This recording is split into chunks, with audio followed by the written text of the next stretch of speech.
Hello viewers, কেমন আছো তোমরা সবাই? আমি শ্রী, আমি চলে এসেছি আবার একটা নতুন ভিডিও নিয়ে।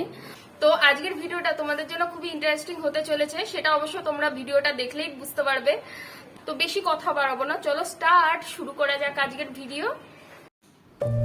তো আজকের ভিডিওতে যে ম্যাগনেটটা আমি বানাতে যাচ্ছি, এটা তোমরা যেমন ফ্রিজে ব্যবহার করতে পারো ফ্রিজ ম্যাগনেট হিসাবে, তেমনি ব্যবহার করতে পারো আলমিরাতে আলমিরা ম্যাগনেট হিসাবে। এটা বানানোর জন্য আমি ওয়েস্ট কার্ডবোর্ড নিয়ে নিয়েছি।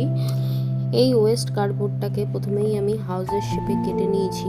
তোমরা চাইলে বড় ছোট যে কোনো মাপের কেটে নিতে পারো। কাটা হয়ে গেলে আমরা এতে মাস্কিং টেপ অবশ্যই ইউজ করব। তার কারণ আপনি যদি ওয়ালপুট্টি ডো অর্থাৎ ওয়ালপুট্টি ক্লে ইউজ করেন, তাহলে এর যে ময়েশ্চারটা এটা কার্ডবোর্ডের মধ্যে বসে যাবে আর কার্ডবোর্ডটা নরম হয়ে যাবে আর সহজেই ভেঙে যাবে। আর যদি মোল্ডেড ক্লে ইউজ করেন তাহলেও আপনাকে এই মাস্কিং টেপটা অবশ্যই ইউজ করতে হবে। তো এরপরে নিয়ে নিচ্ছি ক্লে দিয়ে আমরা প্রথমে আউলের শেপটা বানাবো। আউলের শেপ বানানোর জন্য প্রথমে আউলের বডিটা বানাতে হবে, তারপরে ধীরে ধীরে মুখের অংশটা, তারপরে ডানা হয়ে গেলে ধীরে ধীরে ছোট্ট ছোট্ট করে ক্লে কেটে নিয়ে লেজের অংশটা আমরা বানাবো। আচ্ছা, এটা কিন্তু এই যে আউলটা আমরা বানাচ্ছি, এটা কিন্তু আমি অন্য জায়গায় বানাচ্ছি। ক্লে যখন হার্ড হয়ে যাবে তখন আমি এটাকে তুলে ধীরে ধীরে আলতো হাতে যে হাউস শেপের যে কার্ডবোর্ডটা আমি কেটেছিলাম সেটার মধ্যে ভালো মতন বসিয়ে দেবো। এরপর আমি আমার পছন্দ মতন ডিজাইন করেছি। সম্পূর্ণ কাজ হয়ে গেলে এটার ওপর আমি জেসো অ্যাপ্লাই করেছিলাম। এরপর কিন্তু আমি কালার করতে শুরু করেছি। এই কালারের জন্য আমি ইউজ করেছি অ্যাক্রিলিক কালার। তোমরা চাইলে যে কোনো ধরনের কালার ইউজ করতে পারো, তবে অ্যাক্রিলিক কালার করলে বিশেষ করে এই ধরনের ক্লের কাজে প্রচুর পরিমাণ শাইন পাওয়া যায়। এই ক্রাফটটি যত সহজে ছোটোর মধ্যে তোমরা এই ভিডিওতে দেখতে পাচ্ছ, এটা করতে কিন্তু আমার সময় লেগেছে প্রায় 2 সপ্তাহ।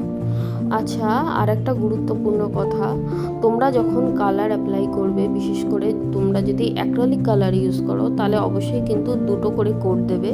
তার কারণ আমি আগের ভিডিওগুলোতেই বলেছি, একটা কোটে কিন্তু খুব বেশি শাইন আসে না। এই কারণেই তোমাকে 2টো কোট কালারের অবশ্যই দিতে হবে, তাহলেই খুব সুন্দর দেখবে তোমরা ক্রাফটের মধ্যে শাইন পাচ্ছ। আমার ভিডিওটা যদি তোমাদের একটুও ভালো লেগে থাকে তাহলে অবশ্যই চ্যানেলটা সাবস্ক্রাইব করে আমার পাশে থেকো। আর হ্যাঁ, বেল আইকন অবশ্যই প্রেস করো যাতে প্রত্যেকটা ভিডিও তোমরা সবার আগে দেখতে পাও। আর হ্যাঁ, সবার কাছে অবশ্যই শেয়ার করো যাতে আমার এই ভিডিওটা আরও অনেকে দেখতে পারে। এরপর আমি একটি পিঙ্ক কালারের লেস নিয়ে নিয়েছি। এবার তোমরা এটাকে যত লম্বা রাখতে চাও সেই রকমভাবে মাপে কেটে নেবে।